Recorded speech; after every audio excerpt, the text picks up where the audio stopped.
So welcome back, and before we start with the NHL segment, I just want to mention that on behalf of the Disability Channel, we want to send our condolences to the Fleur family as well as the Bossy family. Both had their funerals this past week, and we just want to send our condolences to the family, friends, teammates, and the Montreal Canadiens and the New York Islanders organization. Brett, do you have thoughts on these two players that we lost the past couple weeks?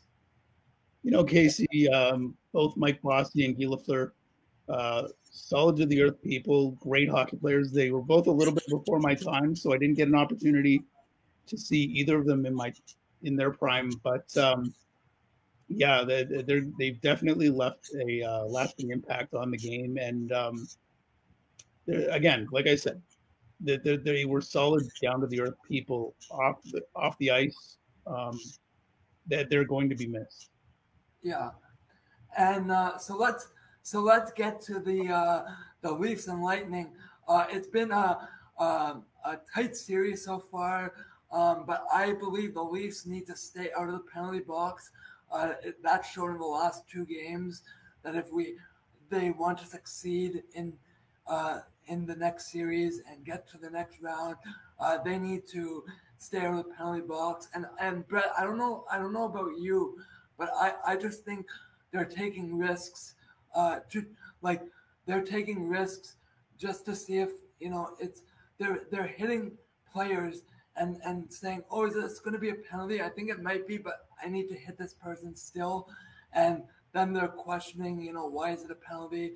Have you felt that way so far this series? I have, and I don't like to make excuses for anything or anybody, especially for our Maple Leafs, but the refereeing across the league the entire season has been extremely inconsistent, in my opinion. And the playoffs have been no question, or no, it's been the same.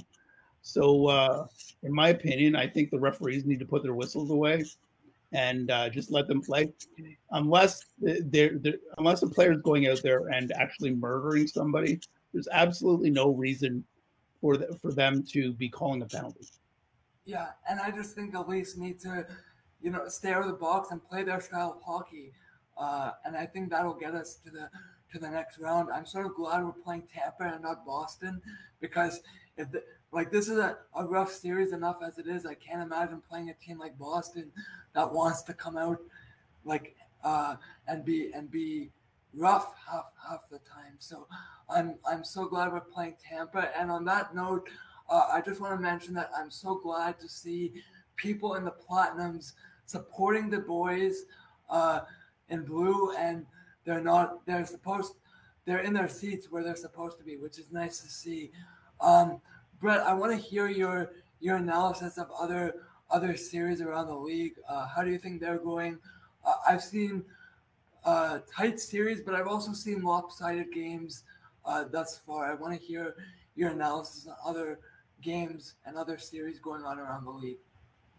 Up until this point, we've got every series tied 1-1 except for one, which is exactly what I expected.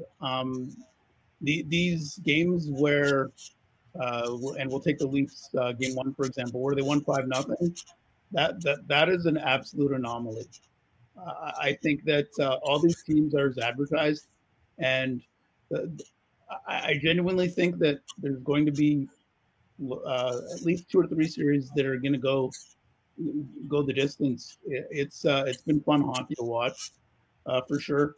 Those West Coast games are really hard to stay up for, but the idea that I'm watching about the first 10 minutes of each one is it's been great hockey.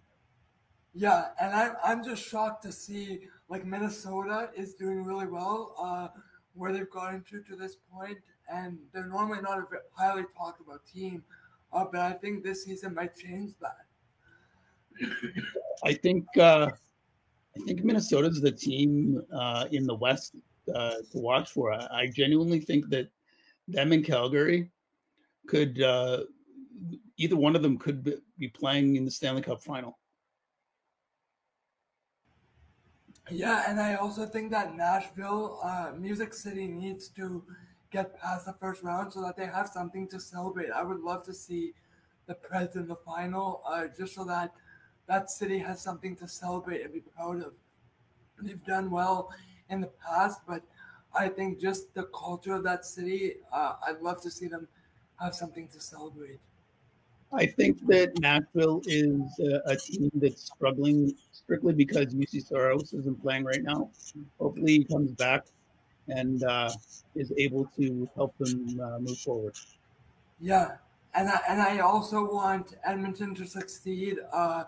For their fan battling cancer, um, that comes to the rink and supports them, goes to the locker room, gives them pep talks, and I just like to see them succeed, for his sake, and I do think they can get there, and obviously I have to go with Calgary over the Stars, just for the Canadian connection.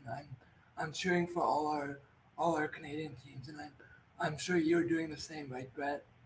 I think that Edmonton will absolutely come up out on top for Big Ben.